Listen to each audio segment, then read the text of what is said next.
Sang presiden hanya melirik bahu tunangannya, dan tiba-tiba terkejut bahwa dia bukanlah wanita yang pernah ia temui 5 tahun yang lalu, yang memiliki tanda lahir kupu-kupu yang mencolok. Karena sang presiden jelas-jelas ingat bahwa wanita itu memiliki tanda lahir kupu-kupu yang mencolok. Namun pada saat itu, dia mulai teringat asisten yang baru saja diintimidasi oleh tunangannya. Sepertinya adalah penyelamat yang dicarinya selama 5 tahun. Namun dia baru saja tiba di sampingnya, siap untuk mencari tahu kebenarannya. Namun asistennya tiba-tiba datang dengan tergesa-gesa dan memberitahu CEO bahwa hasil tes DNA menunjukkan anak yang dibawa oleh tunangannya adalah anak kandungnya sendiri. Namun sang presiden saat itu bingung bahwa dia hanya pernah berinteraksi dengan wanita yang memiliki tanda lahir kupu-kupu di bahunya. Namun pada saat itu, tunangan langsung menarik direktur ke samping, lalu memintanya melihat bahu sisi lain.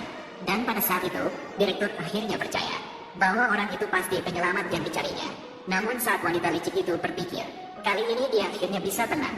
Namun tiba-tiba direktur menerima telepon dari neneknya, dan langsung menyalahkannya. Temukan menantu tanpa memberitahunya.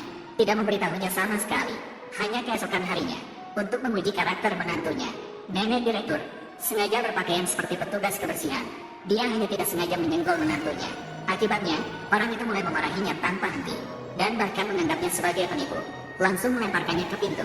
Namun adegan itu justru dilihat oleh seorang wanita yang baru datang untuk bekerja.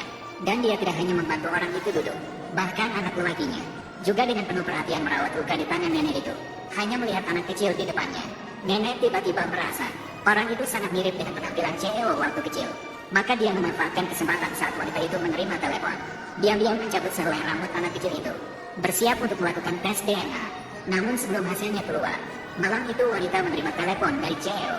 Hanya saja bukan untuk mengucapkan terima kasih padanya, melainkan meminta orang itu menjemputnya pulang dari bar. Namun melihat CEO yang mabuk, dengan susah payah membawanya kembali ke villa. Namun tak disangka begitu masuk, langsung melihat bekas luka di tubuh CEO.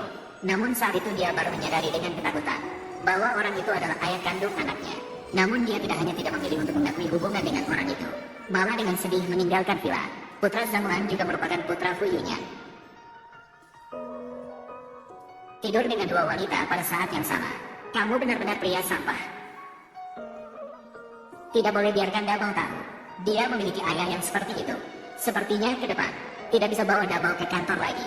Kalau tidak, akan mencurigai. Fu Yunya pasti akan curiga.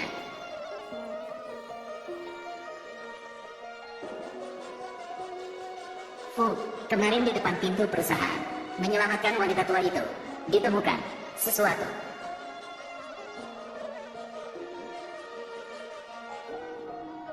Dia. Fu, ini adalah kontrak yang dikirimkan oleh Departemen Pemasaran. Perlu ditandatangani. Kalau begitu, aku akan pergi dulu jika tidak ada masalah. Apakah Fu Yunya ingin mengatakan, kemarin malam aku yang menggoda dia, pria sampah ini? Fu, kejadian semalam adalah kecelakaan. Aku sudah lupa. Aku harap kamu lupa. Aku tidak bicara tentang itu. Ini adalah surat penerimaan dari Taman Kanak-kanak Langit Biru. Ini adalah milik anak aku, Mom. Besok datang tepat waktu. Putra Zhanglan juga adalah Fu Yunya. Apakah ingin menggunakan hal ini untuk membuat aku diam? Biarkan aku melupakan kejadian semalam. Jangan khawatir, kejadian semalam malam. Aku akan merahasiakan ini kepada tunangan Anda. Aku tahu kamu. Nenek.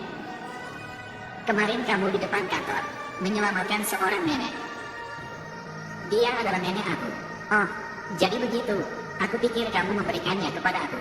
Surat penerimaan ini, itu adalah uang diam semalam. Tong Yao, Chuan Zong. Apakah kamu menyukai aku? Bagaimana mungkin? Aku adalah orang yang memiliki anak laki-laki. Tidak apa-apa. Aku akan segera menikahi tunanganku. Menikah. Aku tidak ingin dia salah paham. Aku tahu kamu. Mulut anjing tidak bisa mengeluarkan gading. Oh iya, minggu depan ulang tahun nenek aku. Dia ingin mengundang Anda untuk datang. Ingatlah untuk datang tepat waktu. Aku, bolehkah aku tidak pergi? Apa yang kamu katakan?